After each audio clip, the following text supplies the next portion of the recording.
I honestly can't believe I'm writing this, but here we are.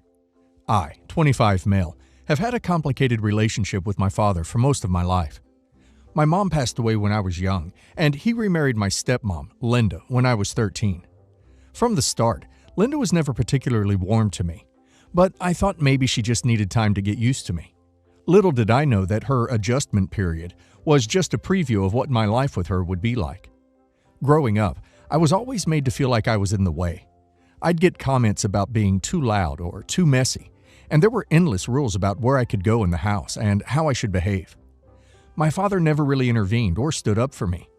It was clear that keeping Linda happy was his priority, even if it meant letting her treat me like an inconvenience in my own home. It hurt, but I learned to stay out of their way to keep the peace. Things took a major turn about 6 years ago when Linda found out she was pregnant. At first, I was genuinely happy for them. I thought maybe a new baby would bring some positivity into our family, and who knows, maybe it would help me feel more like I belonged. But as soon as Linda's pregnancy was confirmed, she started making it clear that she didn't want me around anymore. She'd complain about my bad influence, implying that I'd somehow be a threat to the baby. I was completely blindsided. A few months later, when the baby was born, Linda told my dad outright that she didn't want me in the house. She said I was too disruptive and that she wanted her new child raised in a perfect, peaceful environment, which apparently didn't include me. Instead of defending me, my father called me aside one day and told me I'd be moving in with my grandma. I remember him saying, "It'll just be until things settle down." But I knew he was lying to himself. There was no timeline, no plan. He wanted to make Linda happy, and I was just the collateral damage. It hurt deeply, but honestly, living with my grandma turned out to be the best thing that ever happened to me. She welcomed me with open arms, giving me the love and support I hadn't felt in years. Living with her was a breath of fresh air. She encouraged me to pursue my education, helped me get into a great university, and was always there to cheer me on, even during tough times. I worked part-time while I was in school, saved as much as I could, and eventually graduated with a degree in business. After university, I landed a job with a tech startup, and things took off from there. I worked hard, invested wisely, and, to my own surprise, ended up doing really well financially. I recently bought myself a brand new Porsche as a reward for my hard work. It was something I dreamed of, and I felt proud to be able to afford it. I also made it a priority to spoil my grandma. She'd been my rock, so I've taken her on vacations, renovated her house, and bought her anything she's ever wanted. I finally felt like I had a purpose, and life was good. But then, things got interesting. My dad and Linda saw me for the first time in years at a recent family event, where I arrived in my Porsche. I hadn't seen them in so long that I actually felt nervous, but I was civil, and everything seemed fine at first. Then Linda commented on my car, saying, "Must be nice to live so lavishly." My dad was quieter, but I could tell he was uncomfortable. I was polite and just said, "Yeah, I've been lucky." After that day, I started getting messages from my dad and Linda, gradually escalating in tone. At first, they were just awkward attempts to reconnect, but soon the messages turned into thinly veiled demands. My dad mentioned that they were going through a tough time financially, and that they could really use some help. He even tried to guilt-trip me by reminding me that he'd sacrificed so much to raise me. Linda chimed in with messages too, saying that since I was so well off now, it was my duty as a son to support them, especially since they were family. The nerve of it all. I was shocked. They'd kicked me out of their lives for 6 years, forced me out of my home, and now they were back, expecting me to help them out financially just because I'd managed to do well for myself. It felt like a slap in the face. I ignored their messages, hoping they'd get the hint, but they only kept coming. At one point, Linda actually suggested that I should consider giving them a monthly allowance to help her with expenses and the cost of raising my little brother. Apparently, they were struggling to afford private school fees and various other luxuries for their new child. I finally responded, but not in the way they were hoping for. I told them in no uncertain terms that they had no right to ask me for a dime after how they'd treated me. I reminded them that they had been the ones to kick me out, to decide I wasn't good enough to be part of their family anymore. I told them that any financial success I had was due to my hard work and the love and support of my grandma, not them. I said that if they were struggling, they could figure it out themselves, just like they'd expected me to do. This set off a huge argument. My dad called me, furious, accusing me of being selfish and ungrateful. He claimed that family is family and that it's my responsibility to help them now that I'm in a position to do so. Linda jumped in, saying that my success wouldn't have been possible without the discipline and structure they'd provided me as a child. The hypocrisy was unbelievable. They had practically disowned me, yet now they were trying to take credit for the life I'd built. My dad even tried to pull the blood is thicker than water card, saying I was disrespecting him as my father and that I'd owe him for everything he had done for me growing up. But I don't owe them anything. My grandma had been the one to help me through the darkest times, not them. She was the one who encouraged me, believed in me, and celebrated every success with me. I told them flat out that my loyalty and gratitude would always belong to her, and that they would get nothing from me. Since then, things have only escalated. My dad's side of the family has started chiming in, with some of them messaging me to say I'm abandoning my family in their time of need. They're saying that my dad and Linda are struggling to make ends meet, that it's only right I help them out now that I'm in a better position. But I can't help but feel like this is just manipulation. Where were they when I needed a family? When I was sent away and left to feel like a stranger in my own life? As things stand now, I'm standing my ground, but the pressure from family has been intense. They say I'm letting money change me, and that I'm being cold-hearted by refusing to help my own father. Some even say that my grandma has spoiled me, that I've lost my sense of family loyalty, and that I'm turning my back on the people who raised me. But it feels like they're the ones who turned their back on me. When my dad sent me away, he made it clear that I wasn't wanted. And now that I'm doing well, they're trying to guilt-trip me into supporting them financially. I love my grandma, and she's the only family I truly feel loyal to. I have no desire to support people who treated me like an outsider just because I now have the means to help them. So, Reddit. Am I the a-hole for refusing to help my dad and stepmom financially after they sent me away to live with my grandma because my stepmom didn't want me around her new baby? OP is absolutely right to feel the way he does. They sent OP away and treated him like an inconvenience, and now they want his help? That's just hypocritical. OP owes them nothing. They chose to make OP feel unwelcome, and they don't get to demand support now that OP is successful. And now let's hear the community's opinion. Not the a-hole. The audacity of your dad and stepmom is honestly shocking. Family is supposed to be there for each other, but they weren't there for you. You made a life for yourself without them, and now they're only coming back because you have money. You did the right thing by standing your ground. Definitely not the a-hole. They only see you as a source of income now. They can't throw you out and expect you to be there for them just because it's convenient. Your grandma is the one who deserves your love and loyalty. She was there when they weren't. Don't let anyone make you feel guilty for putting her first. Not the a-hole. It's mind-blowing that they're suddenly so interested in you now that you're financially stable. They chose to send you away. They made their bed, and now they have to lie in it. If anyone deserves your support, it's your grandma, the only person who's been there for you unconditionally. Update. Since my initial post, the situation has escalated a bit. My dad's been reaching out more aggressively, leaving messages and trying to show up at my grandma's house unannounced. My grandma, bless her heart, has been fully on my side. She told him in no uncertain terms that he was not welcome to harass me, and that if he kept it up, she'd consider taking legal steps to protect me. She's my rock, and having her stand by me has been invaluable. Eventually, my dad's attempts at guilt-tripping turned into threats. He left a voicemail saying that I owed him, and that if I didn't help him, he'd make sure everyone knew how ungrateful I was. He went on about how I was disrespecting him and Linda by hoarding my wealth. It was both laughable and sad, honestly. The man who sent me away to keep his wife happy was now trying to shame me into funding their lifestyle. After a lot of thought, I decided to go no contact. I blocked my dad and Linda on everything, and I've let my extended family know that I'm cutting off communication with them. I've explained my side to those who are willing to listen, but I refuse to engage with anyone who tries to guilt me into helping them. I'm focused on my career, my future, and most importantly, taking care of the one person who truly deserves my love and support, my grandma. My daughter is 25. She's lived with her fiancé for almost 3 years. We have 3 other kids, 23 female, 22 male, 19 female. My 23-year-old lives with us, and my 19-year-old is home for the summer. 4 months ago, my husband got an email from our niece, 12, that we've met once. The email basically said that she needed help and she had a bad home life. She had come to visit with her parents a couple months before that, and I had a gut feeling that something was wrong, but I couldn't do anything about it. I went to pick her up, CPS was involved, and she lives with us now. My oldest was okay with my niece staying in her room when we thought this would be temporary, but it looks like her parents' parental rights will be terminated and we'll adopt her. Now that we're most likely adopting her, she needs her own room.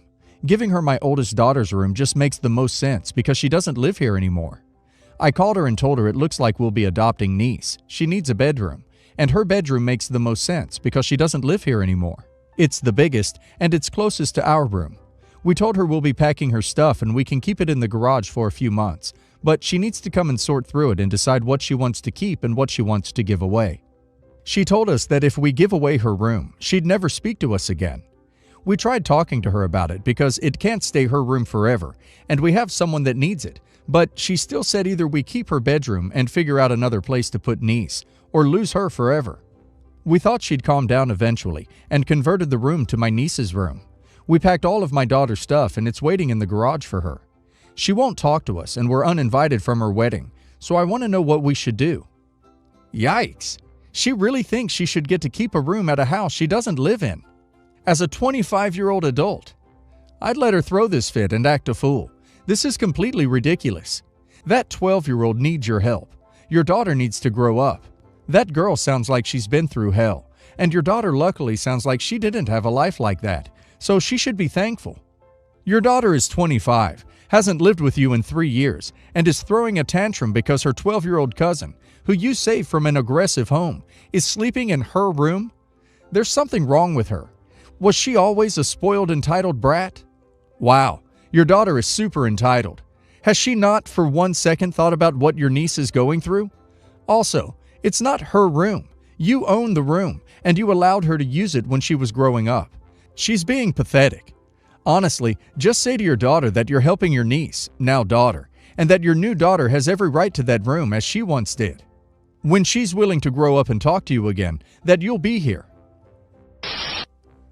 Our stepmom, 55, has been in our lives 15 years.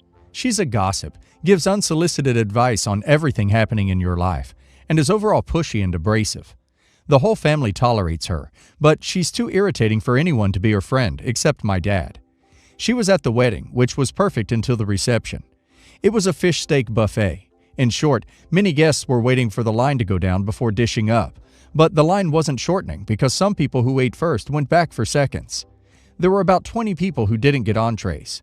My sister was livid, and she went around the reception hall in her white gown apologizing to people who didn't eat. Thing about sis, she often goes straight for the nuclear option when mad. No diplomacy, no hostages. She eventually took up the mic and did a whole room announcement again apologizing to guests who missed out because of inconsiderate people. Then she added, for example, stepmom, who lives in $1 million house but still felt the need to take 1 steak for now and 2 more to shove in her purse for later. Yep, stepmom had wrapped 2 free steaks in napkins to go. Stepmom left pretty fast. Dad was furious at sis. Most of the family said it was an over-the-top response, but that stepmom also had it coming. Jokes still get cracked over it 3 years later, and stepmom hates it. She never apologized, and in fact, thinks sis owes her the apology. Yesterday was my grandfather's memorial service. He passed away in January, but we couldn't have the funeral then. After I spoke, I stumbled in my new heels. I walked it off, no big deal. Everyone went to Aunt's house for lunch, where stepmom kept ragging on me. Hey, if it isn't Surefoot. Do we need to play Bambi? Let you learn how to walk? Maybe flats would have been a better choice for a funeral, I finally had enough and said, I'm just glad I didn't do something to really embarrass myself, like steal free food from the mouths of hungry people. Sis replies, yeah, that would have made you look like a total a-hole. This caused a major argument which resulted in stepmom leaving in tears, Dad yelling at us for not accepting her as family, and everyone else quietly shuffling food around their plates and smirking. After they left, the rest of the family supported me and sis. I don't think I'm in the wrong here because stepmom was the one who pushed my buttons first, but maybe I should have left her indiscretion in the past.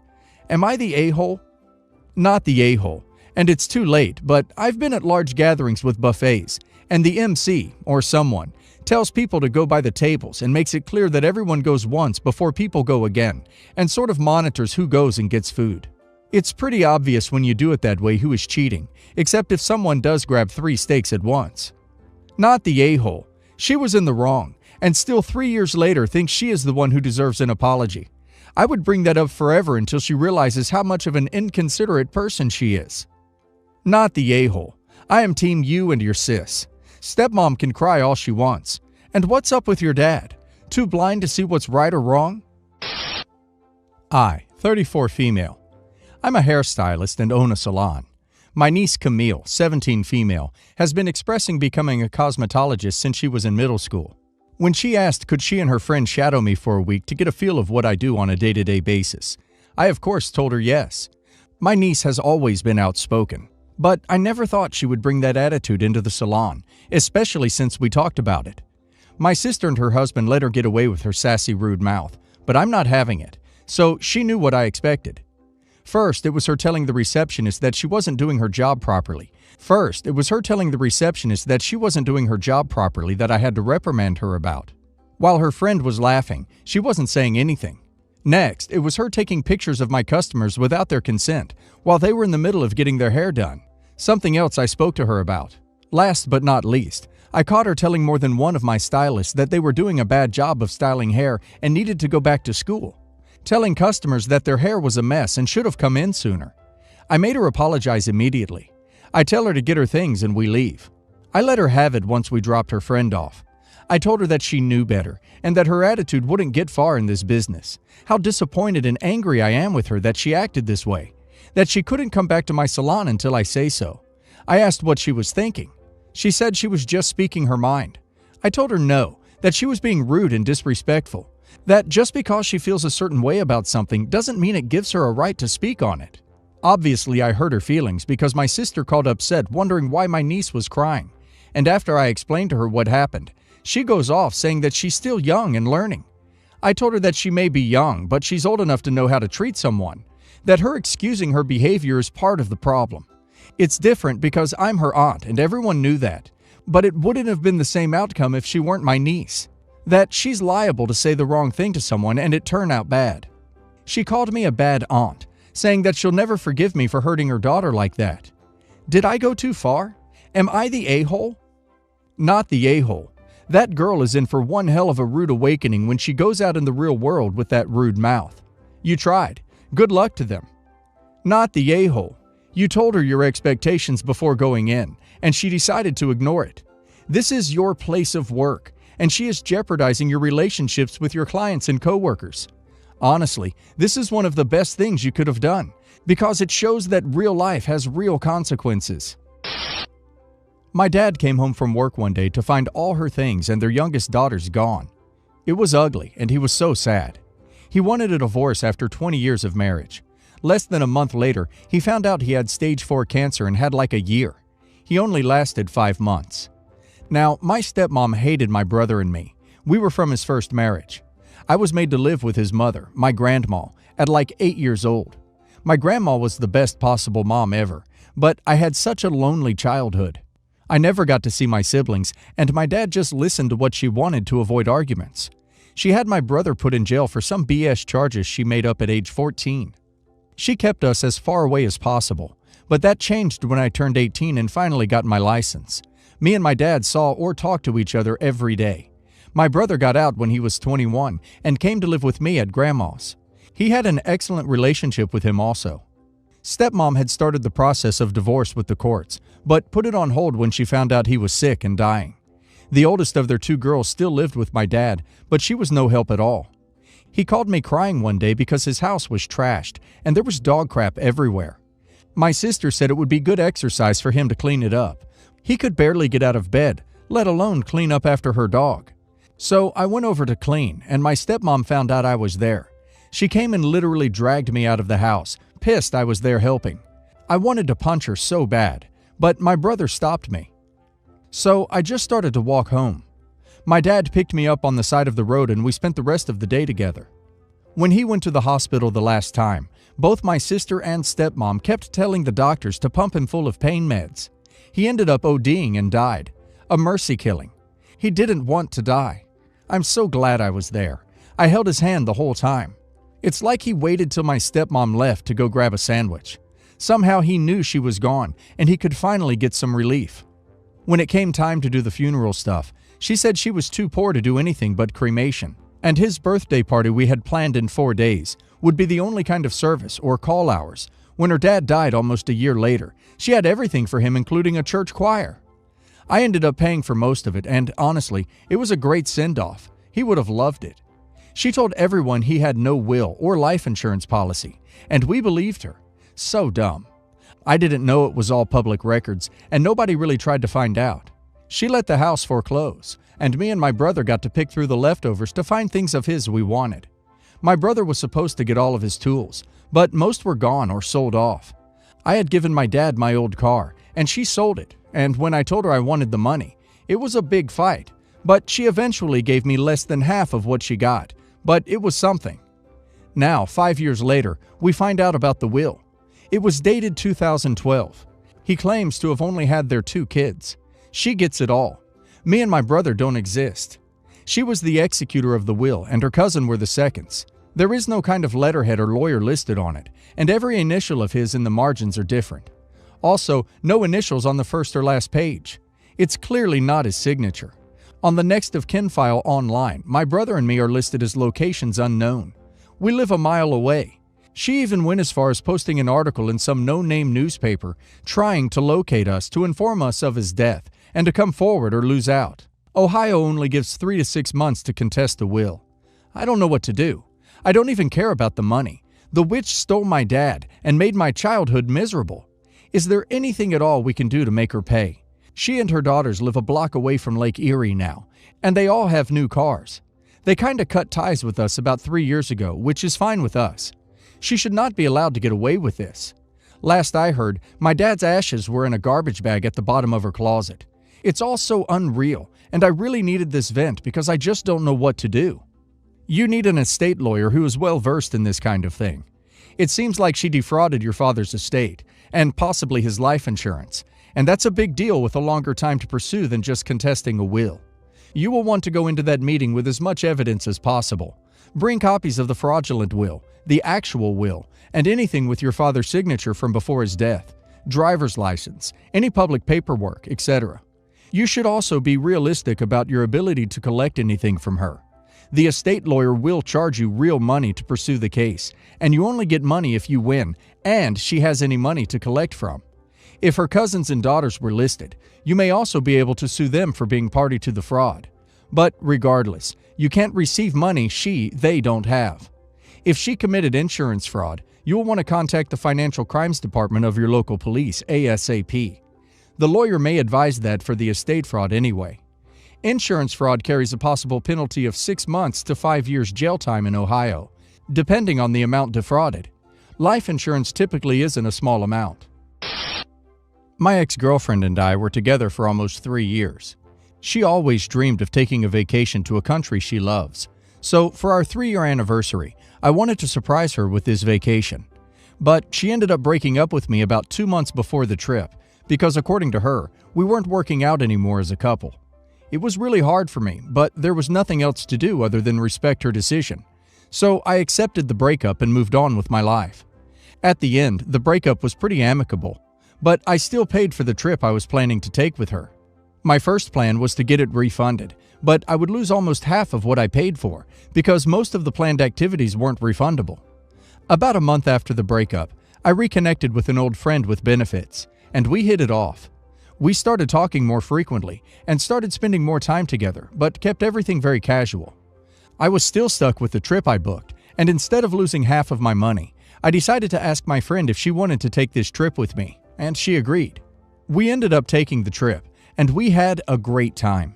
I didn't really tell anybody or post anything about the trip online. My friend did put a few things on her social media, and my ex found out that I took the trip with my friend. When we returned from the trip, I got a call from my ex-girlfriend saying that I hurt her feelings for doing something she always wanted with another woman, and we could have taken the trip as friends. I just told her that we were no longer together and that I didn't owe her this and moved on. I later on got flamed by our mutual friend for being an insensitive a-hole and for not taking her feelings into consideration. I feel like this is a lot of unnecessary drama for no reason. I don't want these friendships of the past few years to break because of my breakup. What is the best way to deal with the situation here? Take me on a trip that you paid for, as friends after I dumped you, is wild. That's indeed a lot of unnecessary drama, true. She can't expect you to take her to such a vacation as friends when she broke up with you. That would make a mess out of your coping process of the breakup. It was good you didn't post too much about it online. That was a nice approach to avoid drama. Even though your friend did, so your ex found out. Crap happens. She can't blame you for not taking her on that vacation. You don't owe her this.